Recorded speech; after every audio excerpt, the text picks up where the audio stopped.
Então, gente, a gente parou aqui, né? As despesas são decréscimos nos benefícios econômicos, né? Durante o período contábil, sob forma de saída de recursos, da redução de ativos ou assunção de passivos que resultam em quê? Em decréscimo do patrimônio líquido. Então, sob a forma de saída de recursos, da redução de ativos ou assunção de passivos, resultam em decréscimo do patrimônio líquido, que não estejam relacionados com a distribuição aos detentores do instrumento patrimonial. Portanto, as distribuições aos acionistas não são consideradas despesas, ainda que ocorra a diminuição do patrimônio líquido. Nem todo desembolso ou redução de ativo, ainda que provoque uma redução do patrimônio líquido, será classificado como uma despesa. Então, nem todo desembolso ou redução de quê? Do ativo, ainda que provoque uma redução no patrimônio líquido, será classificado como uma despesa.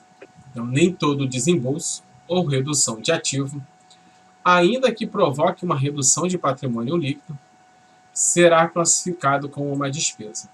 Então, nem todo desembolso ou redução de ativo será classificado como uma despesa.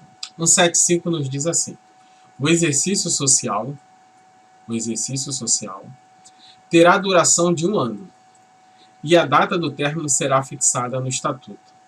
Então, o exercício social do período contábil terá duração de 1 ano e a data do término será fixada no estatuto. O parágrafo único nos diz o seguinte: na constituição da companhia e nos casos de alteração estatutária, o exercício social poderá ter duração diversa. Então, salvo nos casos de quê? Da constituição de companhia e nos casos de alteração estatutária, o exercício social poderá ter uma duração diversa, que é a duração de 1 ano. Então, o exercício social tem a duração de 1 ano e a data do término será fixada no estatuto. Porém, na constituição da companhia, na constituição e nos casos de alteração do estatuto, o exercício social poderá ter o quê? Uma duração diversa. Então, de acordo com o artigo 171 e a lei da Lei 6404, o exercício social das empresas deve ter duração de quê? De 1 ano. Podendo, porém, cada empresa escolher a data do seu término. E tendo a ressalva na constituição de companhia e na alteração estatutária, o exercício social poderá ter duração diversa. Finalidade e objetivo. Então, controlar o patrimônio.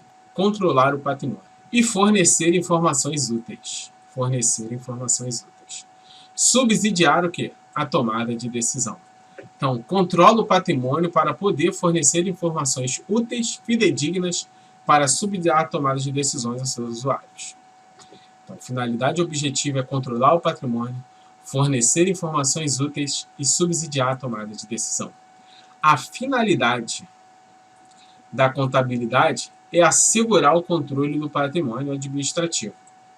Então, a finalidade é controlar o patrimônio e o objetivo é fornecer as informações. Então, a finalidade da contabilidade é assegurar o quê? O controle, ter o controle do patrimônio, devendo o administrador apoiar-se aonde? Nos dados, por meio delas obtidos, para a tomada de decisões. Então, apoiar-se nos dados, nos relatórios contábeis, né? Relatórios financeiros, para a tomada de decisões que envolvam bens e direitos e obrigações da empresa, bem como apurar os resultados positivos ou negativos, subsidiando, né, a tomada de decisão aos seus usuários.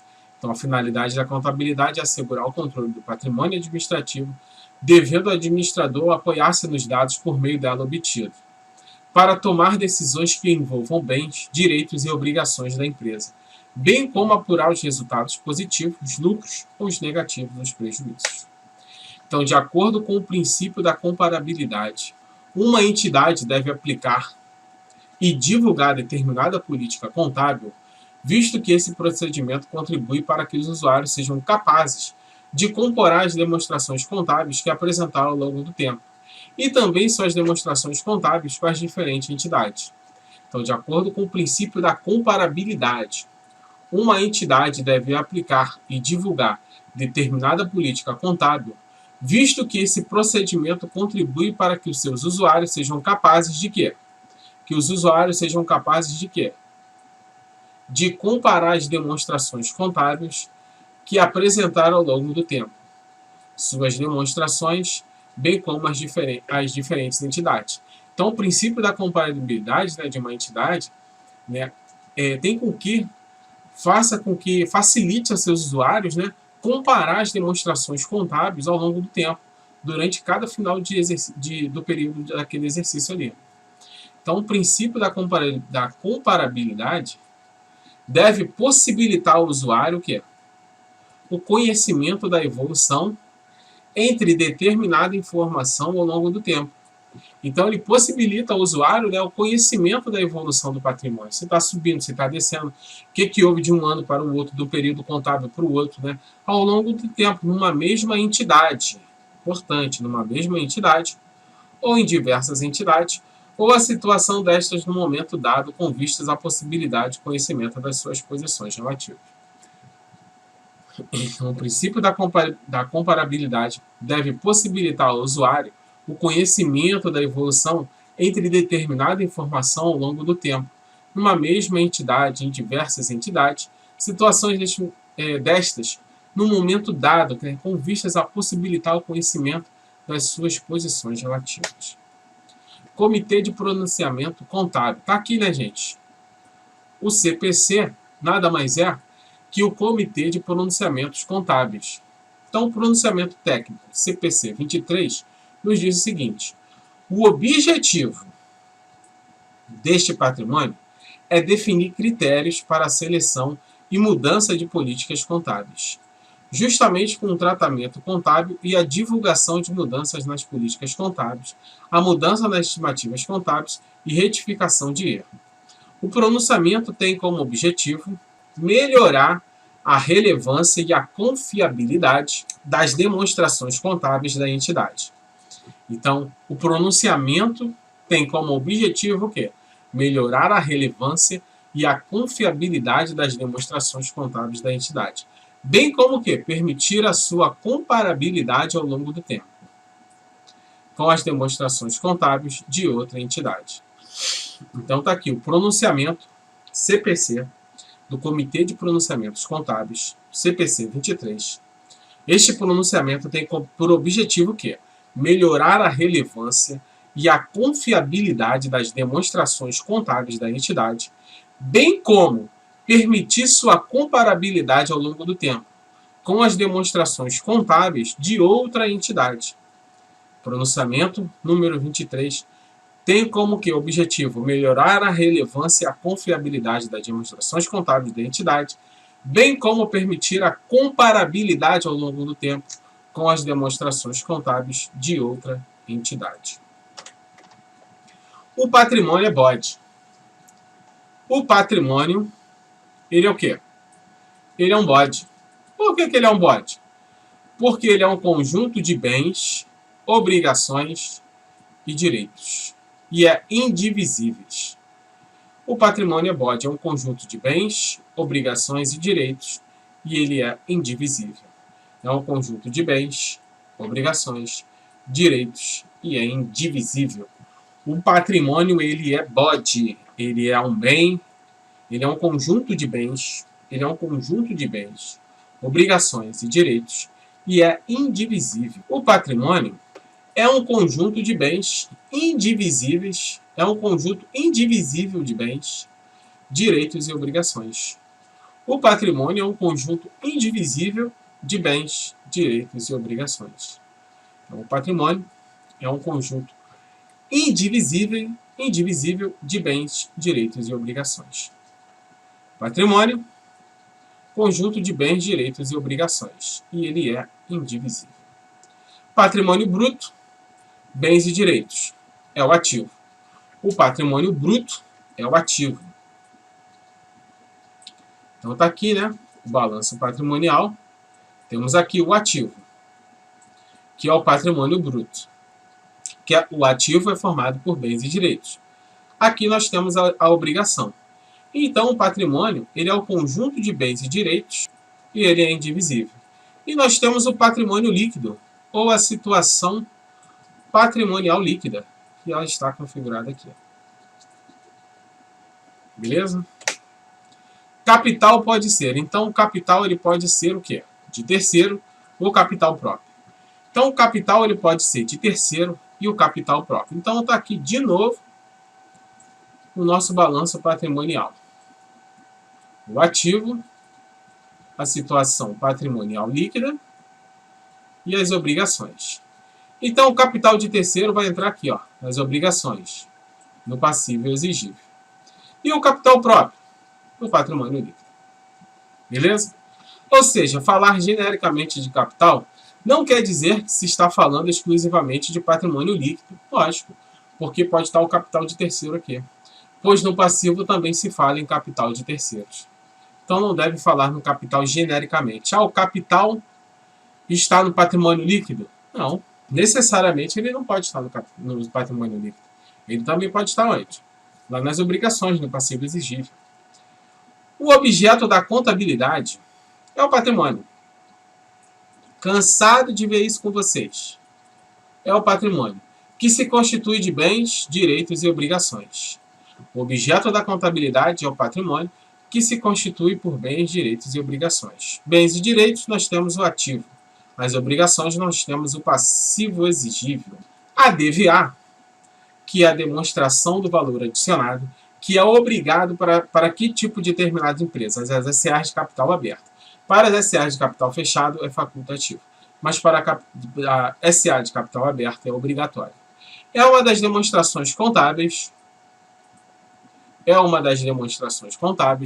Lembra lá das técnicas contábeis? Então, nós temos as técnicas contábeis: escrituração, demonstração contábil, auditoria e análise. Só que dentro das demonstrações contábeis, nós temos o balanço patrimonial, a demonstração do resultado de exercício, a DRA, a DLPL, que é a demonstração de lucros ou prejuízos acumulados, DFC, demonstração do fluxo de caixas, e a DVA, a demonstração do valor adicionado. Então, a DVA, também conhecida como a Lei das SA, Sociedade Anônima, a Lei 6.404, né? Valor adicionado. Estamos aqui, valor adicionado. É a riqueza gerada pela entidade. Então, a DVA, a demonstração de valor adicionado, é a riqueza gerada pela entidade, que, em regra, representa o quê? A diferença entre o valor das vendas, incluindo os tributos incidentes, sobre a venda, como o ICMS, por exemplo, e os insumos adquiridos de terceiros. Então, o valor adicionado é a riqueza gerada pela entidade, que, em regra, representa a diferença entre o valor das vendas, incluídos os tributos incidentes sobre as vendas, como o ICMS, e os insumos adquiridos por terceiro. Pode incluir também o valor adicionado a recibo de transferência, ou seja, produzido por terceiro e transferido para a companhia, conforme veremos ao longo. Então, pode-se incluir também o valor adicionado como recibo em transferência, ou seja, produzido por terceiro e transferido para a companhia. A demonstração do valor adicionado é a demonstração contábil que apura o valor da riqueza gerada pela companhia. Então, a demonstração do valor adicionado, que é obrigatório para as empresas SA de capital aberto, apura o valor da riqueza gerada pela companhia, bem como que a sua distribuição entre os agentes responsáveis pela geração dessa riqueza. Apura o valor da riqueza gerada pela companhia, distribui entre os agentes responsáveis por essa riqueza, como empregados, acionistas, governos e dentre outros. Demonstração do valor adicionado é isso. Apura o valor da riqueza gerada pela companhia, bem como a sua distribuição entre os agentes responsáveis por essa riqueza. São os empregados, acionistas, governo, dentre outros. A parcela da riqueza não distribuída também é evidenciada pela DVA. A parcela da riqueza não distribuída também é evidenciada pela DVA. A DVA é bastante utilizada para fins fiscais. A DVA é bastante utilizada para fins fiscais.